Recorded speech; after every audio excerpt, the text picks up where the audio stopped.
వంశీ గారి సినిమాల్లో అందం అంటే చూసే వాళ్ళ కళ్ళల్లో ఉంటుందని అంటారు.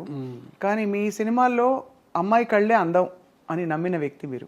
ఎందుకు సార్ కళ్ళతో మీకుండే అనుబంధం? తెలియదండి, అలాంటి కళ్ళని మొట్టమొదటి చూసానేమో. అలాంటి కళ్ళు నేను మొట్టమొదట మా ఊళ్ళో చూశానండి.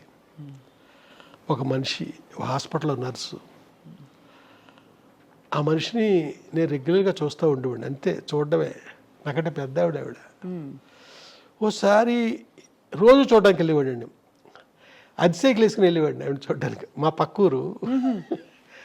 ఒకసారి నేను వెళ్ళబోతుంటే ఎవరో ఒక అతను, నువ్వు ఎక్కడికి వెళ్తున్నావు నాకు తెలుసు, వెళ్ళొద్దులే అన్నాడు. అన్నాను, అమ్మాయి చచ్చిపోయింది కదా అన్నాడు. ఆ తర్వాత డల్ అయిపోయింది. నేను మళ్ళీ అలాంటి అమ్మాయిని మద్రాసులో మళ్ళీ చూశానండి. ఆ అమ్మాయే మీ హీరోయినా? అంతే కదా, ఆ అమ్మాయే మీ హీరోయిన్. నేను పరిచయం చేసిన హీరోయిన్, అంటే నా సెకండ్ ఫిల్మ్లో హీరోయిన్. అసలు జాతీయ అవార్డు అందుకోవడం అంటే ఆ రోజుల్లో మీ స్పందన ఎలా ఉండింది సార్? అంటే ఎవరు ఊహించని ఒక పరిణామం, గొప్ప చిత్రంగా ఇప్పటికీ తెలుగు చిత్రాల జాబితాలో నిలిచిపోయిన చిత్రం. ప్రెసిడెంట్ ఆఫ్ ఇండియా ఆ జాతీయ అవార్డుల ఫంక్షన్కి వాళ్ళ పిఎస్ ఎవరో 2 hours టైం ఎంత ఇస్తారండి మనకి. ఈ లోపల ఈ అవార్డు విన్నర్స్ అందరూ ఆ అవార్డు తీసుకోవడం అంతా జరగాలండి. దానికి ఏం చేస్తారంటే అందరికీ తెలుసున్నదే, రిహార్సల్ చేస్తారండి ముందు. అవును అవును, ఇది కూడా అవును, గతంలో చెప్పారు మీరు. అవును, అలా చేసినప్పుడు ప్రతిదీ కౌంటేనండి. ఇన్ని అడుగులు నడుచుకుంటూ వెళ్ళి ఆ అవార్డు తీసుకుని ప్రెసిడెంట్ ఆఫ్ ఇండియా దగ్గర షేక్ హ్యాండ్ తీసుకుని జనం కేసి ఇటు తిరిగి నవ్వుతూ అప్పుడే ఫోటో తీస్తాడు, స్టిల్ ఫోటోగ్రాఫర్.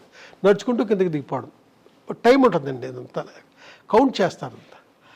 ఆ టైంలో president of India shake hand ఇస్తారు కదండి, ఎక్కువసేపు పెట్టి చెయ్యి నాకు నన్ను పట్టుకొని. అది నేను మర్చిపోవాలని గొప్ప ఫీల్ నాకండి. గట్టిగా నొక్కుతూ ఎక్కువసేపు ఆ షేక్ హ్యాండ్ అవడం అనేది జరిగింది. అది అవార్డు పుచ్చుకున్న దానికంటే గొప్పగా నేను అక్కడ ఫీల్ అయ్యానండి. నేను అది నేను ఇదివరకు చెప్పినదే, ఇది మళ్ళీ మళ్ళీ చెప్పబుద్దేసేది ఇది. అవునవును నిజమే. ఎందుకంటే సార్ ఆ రోజుల్లో జాతీయ అవార్డు మీ సమకాలీకులు చాలామంది ఇంకా ఎంతో అనుభవం ఉన్న వ్యక్తులు ఉండగా మీ చిత్రానికి రావడం అంటే విశేషం కదా సార్, చాలా విశేషం. ఆ ఫిల్మ్కి 4 అవార్డులు వచ్చినాయండి. Best editor, best female singer Janaki గారికి, వెన్నెల్లో గోదానందం పాట, best regional film, best production, అలాగా 4 అవార్డులు వచ్చినాయి. సార్ ఈ చిత్రంలో మీ హీరోయిన్ అంటే పాత్ర గురించి మాట్లాడుతున్నాను. సరే, ఆ పాత్రని ఎంతో ధైర్యవంతురాలుగా మీరు ప్రవేశపెట్టి, ఆ ధైర్యవంతురాలు అన్ని ఎదురీది పరిస్థితులకి సవాళ్ళను ఎదుర్కొని నిలబడ్డ గట్టి మనిషి, ఎంత సున్నితత్వం ఉన్నా. కానీ చివరిలో ఆవిడ ఆత్మహత్య యత్నానికి దానికి కారణం ఏంటి సార్?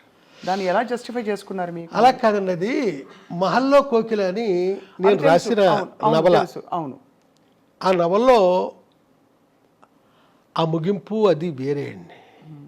ఇది సినిమాకి వచ్చేసరికి ప్రొడ్యూసర్ గారు ఇలాగే ట్రావెల్ అయితేనే సినిమా బాగుంటుంది, సినిమా ఇది, నవల నీ ఇష్టానికి నువ్వు ఎలా రాసుకున్నా నాకు అనవసరం. నవల్లో ఇద్దరు చనిపోతారండి, అలాగా నేను చేశాను, సినిమాకి అలా వద్దు అన్నారు ఆయన. దాంతో నేను వేరే విధంగా ట్రావెల్ కావాల్సి వచ్చింది. మీ స్త్రీ పాత్రలకి స్ఫూర్తి ఏమిటి సార్? అందమా, ధైర్యమా, అన్నీ కలగలిసి ఉండడమా, బహుముఖ్యంగా ఉండడమా, ఏమిటి సార్ మీకు స్ఫూర్తి? స్ఫూర్తి పెట్టానండి, చలంగార సాహిత్యం నా బాల్యంలో నేను చదవడం. అవును, ఇంతమించిగా నేను ఏమి చెప్పను. చలంగారు సంపూర్ణంగా చలంగార సాహిత్యం అంటే సాహిత్యం మొత్తం చదివేశాను నేను.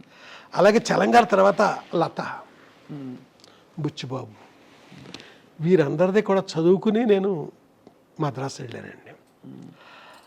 అప్పుడు చలంగారు స్త్రీ గురించి ఆయన రాసింది నా లోపల బాగా పనిచేసిందేమో తెలియదు. నేను ఎక్కడ స్త్రీని అసభ్యంగా చూపించడం కానీ, ఏప్రిల్ 1 అనే సినిమాలో భాగ్యం అనే క్యారెక్టర్ ఉంటుందండి. అవును అవును, ఎక్కడ ఇంత సెక్సీగా నేను ఆ మనిషిని చూపించలేదు. నేను ఉట్టి లెగ్ షాట్ కూడా ఎక్కడ కనపడదు మీకు, బట్ మీకు ఆ ఫీల్ ఉంటుంది చూస్తున్న వాళ్ళకి. ఆ ఫీల్ ఉంటుంది ఆ భాగ్యాన్ని అలాగా అని. బట్ ఎక్కడ మనిషిని నేను అలాగ ఎక్స్పోజ్ చేయనండి. అంతే. అంతే. అలాగే నేను రాసిన కథల్లో కూడా మీరు ఎక్కడా కూడా ఒక్క శృంగారం కథ రాసినా కూడా స్త్రీని నేను అసభ్యంగా చూపించానండి. అయితే ఈ టైంలో కరెక్ట్ అవునో కాదో నాకు తెలియదు కానీ జయరాజ్ అని ఒక ఆర్టిస్ట్ ఉన్నాడండి, బొమ్మలు వేస్తారు ఆయన, వెరీ సీనియర్ ఆర్టిస్ట్. స్త్రీని గీయడంలో ఆయన మాస్టర్.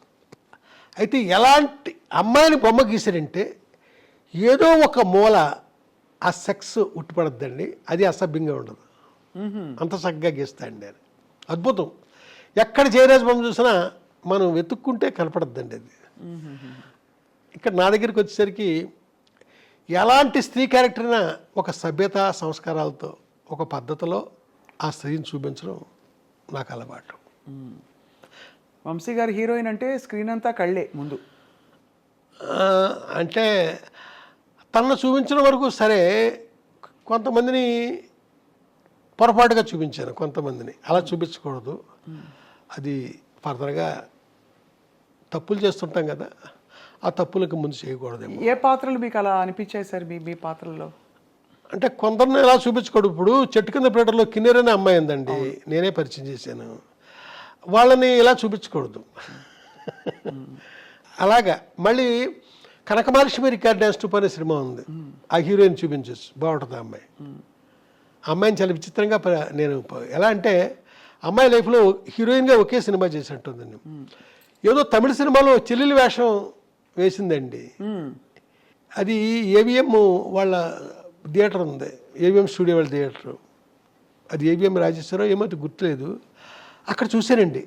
విశ్వ గారి సినిమా నాకు గుర్తు, చెల్లెలు వేషం వేసింది ఒక అమ్మాయి. ఈ అమ్మాయి బాగుందే, హీరోయిన్ చేసేద్దాం అనుకుని హీరోయిన్ చేస్తాను. ఏం చూసేవారు సార్ అప్పట్లో మీరు హీరోయిన్ కోసం?